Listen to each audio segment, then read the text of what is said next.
Kak Indi. Di sini kakak akan membantu kalian dalam belajar, terutama dalam bidang seni rupa.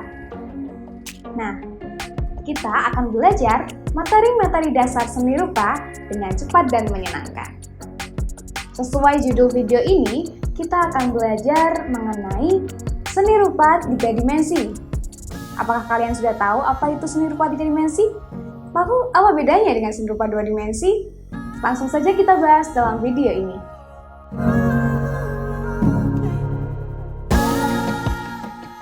Sebelumnya, mari kita pahami dulu pengertian dari seni rupa 3 dimensi. Berbeda dengan seni rupa 2 dimensi yang hanya bisa dilihat dari satu arah dan datar, seni rupa 3 dimensi bisa dilihat dari segala arah, dari depan, belakang, bawah, atas. Selain itu juga memiliki volume, sehingga dapat disimpulkan bahwa pengertian dari seni rupa 3 dimensi yaitu sebuah karya seni yang memiliki panjang kali lebar kali tinggi, sehingga memiliki volume dan menempati sebuah ruang. Karya seni rupa 3 dimensi berdasarkan fungsinya dibedakan menjadi 2 jenis, yakni seni rupa 3 dimensi murni dan seni rupa 3 dimensi terapan. 1. Seni rupa 3 dimensi murni. Pengertian karya seni rupa 3 dimensi murni adalah karya seni rupa yang hanya memiliki fungsi ekspresi. Maksudnya, karya seni rupa murni lebih mengutamakan nilai kreativitas dan ekspresi serta mengabaikan unsur praktis atau unsur kegunaannya. Karena pada dasarnya tujuan dari penciptaan karya seni rupa murni adalah perwujudan dari penciptaan karya seni manusia yang dinikmati hanya keindahannya saja tanpa harus mengacu pada fungsi kegunaan. Sebagai contoh, beberapa karya seni rupa 3 dimensi murni ini adalah: yang pertama, seni patung. Seni patung merupakan cabang seni rupa murni yang karyanya berbentuk 3 dimensi. Bahan yang digunakan untuk membuat patung antara lain ada kayu, batu, logam, tanah liat, gipsum, semen, dan lain-lain. Jenis-jenis patung sangatlah beragam, antara lain seperti patung religi, patung monumen, patung arsitektur, patung dekorasi, patung seni, dan patung kerajinan. Yang kedua, seni instalasi. Seni instalasi merupakan karya seni rupa yang dibuat dengan cara menyusun, merakit, memasang, dan menyatukan atau mengkonstruksi sejumlah benda yang dianggap bisa merujuk pada suatu konteks kesadaran makna tertentu. Biasanya, makna yang diangkat dalam konsep seni instalasi ini adalah persoalan-persoalan politik dan hal lainnya yang bersifat kontemporer. Selanjutnya ada benda hias. Benda hias yaitu seni kerajinan yang dibuat sebagai benda hiasan atau pajangan. Karya seni rupa jenis ini lebih menonjolkan aspek keindahannya daripada aspek kegunaan atau fungsinya. Sebagai contoh, hiasan dinding dan benda-benda kerajinan untuk penghias ruangan seperti topeng, guci, dan vas bunga. Selanjutnya yang kedua yaitu seni rupa 3 dimensi terapan. Pengertian karya seni rupa 3 dimensi terapan adalah karya seni rupa yang memiliki fungsi pakai. Karya seni rupa sebagai benda pakai memiliki fungsi praktis yang dibuat dengan mempertimbangkan kegunaan tanpa mengabaikan nilai estetis atau keindahannya. Karya seni rupa 3 dimensi terapan ini dibuat untuk tujuan fungsional atau untuk memenuhi kebutuhan fisik dan psikis. Karya seni ini dibuat sebagai benda pakai yang memiliki fungsi praktis yang diciptakan dengan pertimbangan kegunaannya dan juga keindahannya. Dengan demikian, bentuk karya seni rupa tersebut akan semakin indah dilihat dan semakin nyaman digunakan. Yang pertama, kerajinan keramik. Kerajinan keramik merupakan salah satu karya seni rupa terapan yang dibuat dengan bahan dasar tanah liat.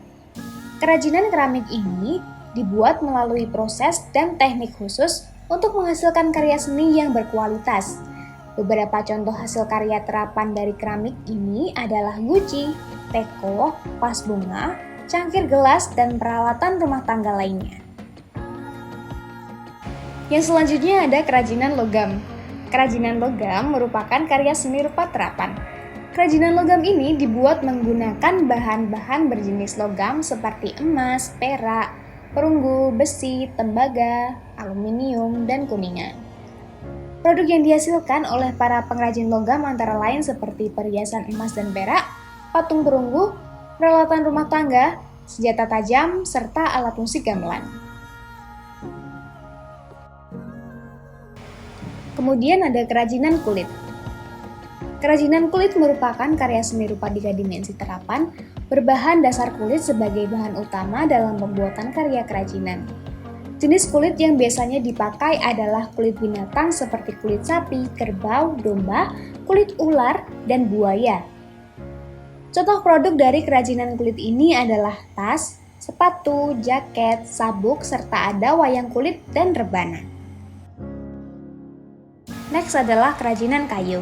Kerajinan kayu merupakan karya seni rupa 3 dimensi terapan yang dibuat menggunakan bahan dasar kayu.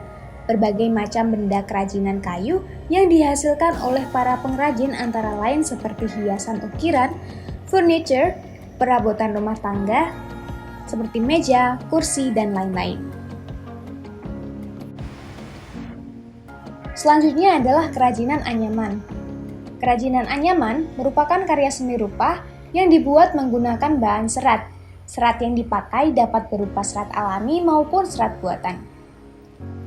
Serat alam untuk membuat kerajinan anyaman ini, misalnya seperti serat pohon bambu, rotan, serat daun tanaman seperti mendong, nanas, dan pandan. Produk yang dihasilkan oleh para pengrajin anyaman antara lain seperti tikar, topi, tempayan, dan berbagai peralatan rumah tangga lainnya.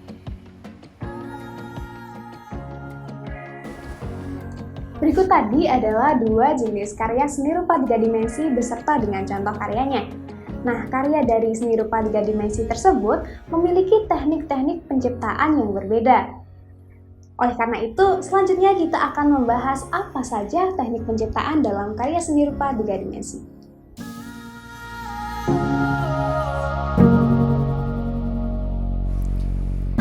Yang pertama ada teknik cetak. Teknik cetak dalam pembuatan karya seni rupa 3 dimensi terdapat 2 macam, yaitu teknik tuang sekali pakai dan teknik tuang berulang. Pada teknik tuang sekali pakai, biasanya menggunakan cetakan yang terbuat dari logam, yang bentuk dan hiasannya lebih rumit. Sedangkan pada teknik tuang berulang, biasanya menggunakan 2 jenis cetakan yang terbuat dari bahan gips, batu, maupun semen yang dapat dipakai secara berulang-ulang sesuai kebutuhan. 2. Teknik modeling. Teknik modeling adalah teknik dalam pembuatan kerajinan dengan cara memijit, meremas, dan membentuk suatu benda menggunakan tangan. Teknik modeling dapat diterapkan pada bahan-bahan yang bersifat plastis seperti tanah liat, plastisin, lilin, sabun, dan bubur kertas. 3. Teknik pahat atau ukir. Teknik pahat atau ukir adalah teknik yang diterapkan dalam pembuatan karya kerajinan dengan cara memahat, menggores, menoreh, dan membentuk pola permukaan benda.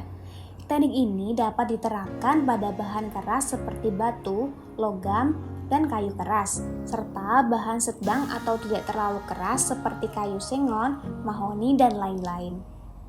Alat yang digunakan pada teknik pahat atau ukir ini antara lain seperti tatah, yang terbuat dari besi atau baja, serta palu atau alat pukul yang terbuat dari kayu dan palu besi.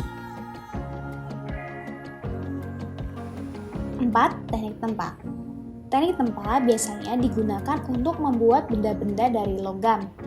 Proses penerapan teknik ini dilakukan dengan memanaskan logam di perapian khusus, kemudian ditempa sesuai keinginan. 5. Teknik anyaman.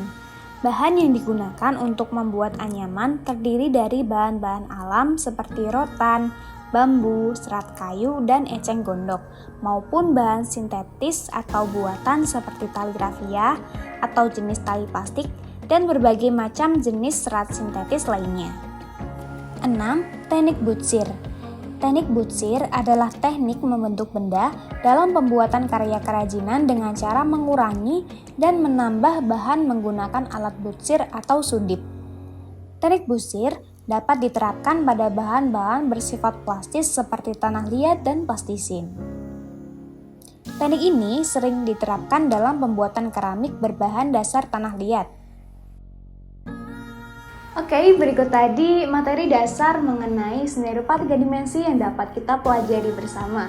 Next, semoga kalian dapat mempelajari lebih lanjut dari berbagai sumber tentang materi seni rupa 3 dimensi maupun materi seni rupa yang lainnya. Terima kasih sudah menonton video ini, semoga bermanfaat untuk kalian dan sampai jumpa lagi di video-video berikutnya. Bye-bye!